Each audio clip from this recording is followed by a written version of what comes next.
আসসালামু আলাইকুম সুপ্রিয় দর্শকবৃন্দ, আপনারা দেখতে পাচ্ছেন আমার ছাদ বাগানের আপেল গাছ। এই আপেল গাছের একটি ভিডিও আমি প্রায় 1 থেকে 1.5 মাস আগে দিয়েছিলাম। তো তখন আপেলগুলো ছোট ছোট ছিল, এখন আপেলগুলো একটি বড় হয়েছে। তো এই গাছটি আমি 1 থেকে 1.5 বছর আগে একটি স্থানীয় নার্সারি থেকে নিয়ে এসেছিলাম, নিয়ে ছাদে রোপণ করেছি। তো রোপণ করার সময় এখানে শুধু জৈব সার এবং মাটি দেওয়া হয়েছে।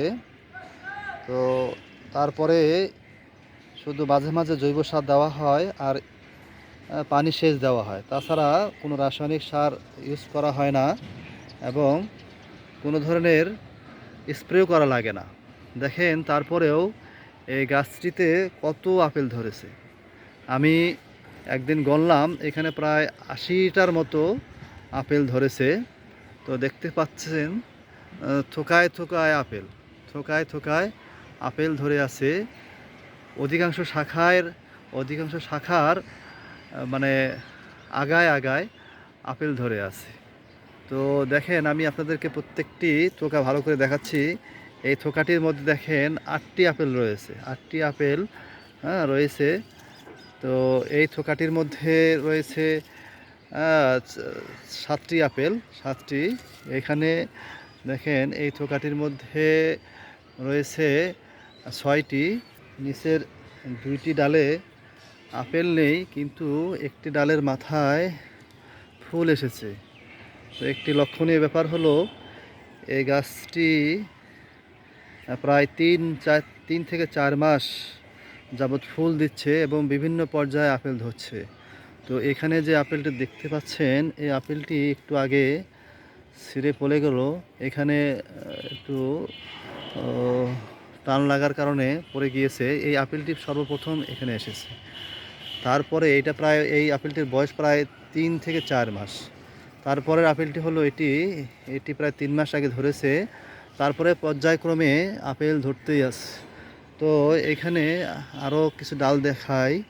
দেখেন এইখানে 4টি আপেল ধরে আছে। তারপরের ডালে এখানে 5টি ধরে আছে। এখানে দেখতে পাচ্ছেন, এখানেও 5টি। এখানে দেখেন, এখানে মোট 6টি ধরে আছে। তো এই ডালটিতে হচ্ছে 5টি। এখানে দেখেন এই ডালটির মধ্যে ফুল রয়েছে।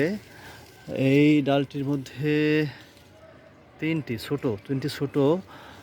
দূরে একটি ডালের মধ্যে আপনারা দেখতে পাচ্ছেন, এইখানে আনা যাচ্ছে না এদিকে।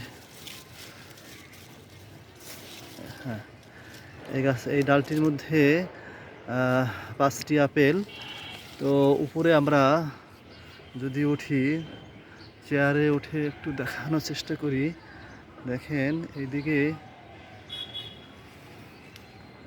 এখানে দেখেন একটি ফুল, আবার ফুল। হ্যাঁ, তো এটি 12 মাসি আপেল কিনা জানি না, এখানেও ফুল আসবে। তো এইখানে দেখেন, এইখানে 2টি আপেল রয়েছে। এইখানে আপেল রয়েছে মোট 5টি আপেল, এখানে 5টি। এটিতে আপেল রয়েছে মোট 4টি। আর একবারে উপরের ডালে একটি আপেল, একবার মাথায় কোনো আপেল ধরেনি এখনো। তো যাই হোক, আপনারা দেখতে পাচ্ছেন যে কত আপেল ধরে আছে প্রত্যেকটি। ডালে ডালে আপেল, থোকায় থোকায়। বাংলাদেশের কোনো ছাদ বাগানে অত মাটির মধ্যেও এত আপেল ধরেছে কি না আমার সন্দেহ। তো যাই হোক, আপনারা এই আপেল গাছটি এরকম একটা জাতের আপেল লাগাতে পারেন। তো এই জাতটির নাম আমি অবশ্য জানি না। তো আপনারা কেউ যদি জানেন তাহলে আমাকে কমেন্টসে জানাতে পারেন। আজ এ পর্যন্তই। আল্লাহ হাফেজ, আসসালামু আলাইকুম।